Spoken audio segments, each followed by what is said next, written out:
تو یہ ذہن میں رکھیے گا کہ اگر ہم کچھ کرنا ہی چاہتے ہیں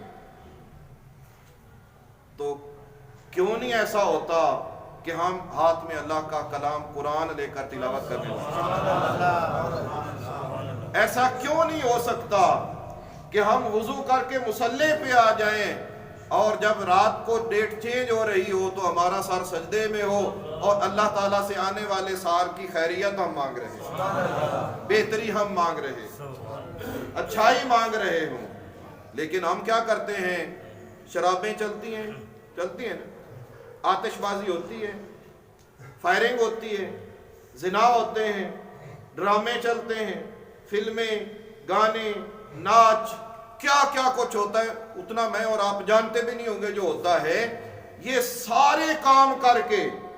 ہم اللہ کے غضب کو دعوت دے رہے ہوتے ہیں کہ نیا سال شروع ہونے سے پہلے ہم اللہ کے غضب کو دعوت دے لیں پوری طرح، اور وہ نیا سال اللہ کے غضب میں، اور پھر وہ آخر تک ویسے ہی چلتا ہے، آخر تک پھر ویسے ہی چلے گا۔ یقیناً جیسا بندہ پہلے بندوبست کرتا ہے اس کے حصے میں وہی کچھ آتا ہے۔ تو بھائی سوچئے کہ اگر ہم نے کچھ کرنا ہے، ہم چاہتے ہیں کہ آنے والا سال برکت والا سال ہو، ہمارے لیے خیر و عافیت والا سال ہو، ہمارے لیے خوشیاں لے کر آئے، تو پھر اللہ کی بارگاہ میں حاضر ہو کر ہمیں رب کو راضی کرنا ہے،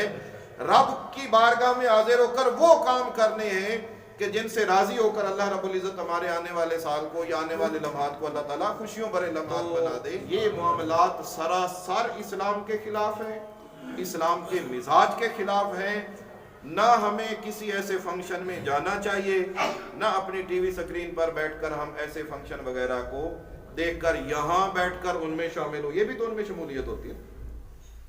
یہ بھی انہی میں شمولیت ہے کہ ہم بیٹھے یہاں ہیں لیکن شامل ہم ان میں ہیں۔ لہٰذا ہر قسم سے پرہیز کریں۔ میں آپ کو تلقین کروں گا، نصیحت کروں گا، وصیت کروں گا کہ آپ اللہ تعالیٰ سے آج کی رات اگر ہو سکے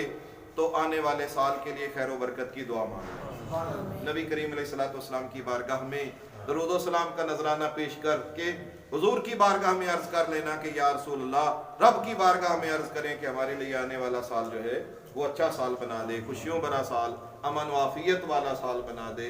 اللہ کریم ہمیں حق سمجھ کر اس کے مطابق عمل پیرا ہونے کی توفیق عطا فرمائے۔ آمین بجاہ النبی الامین، وآخر دعوانا الحمدللہ۔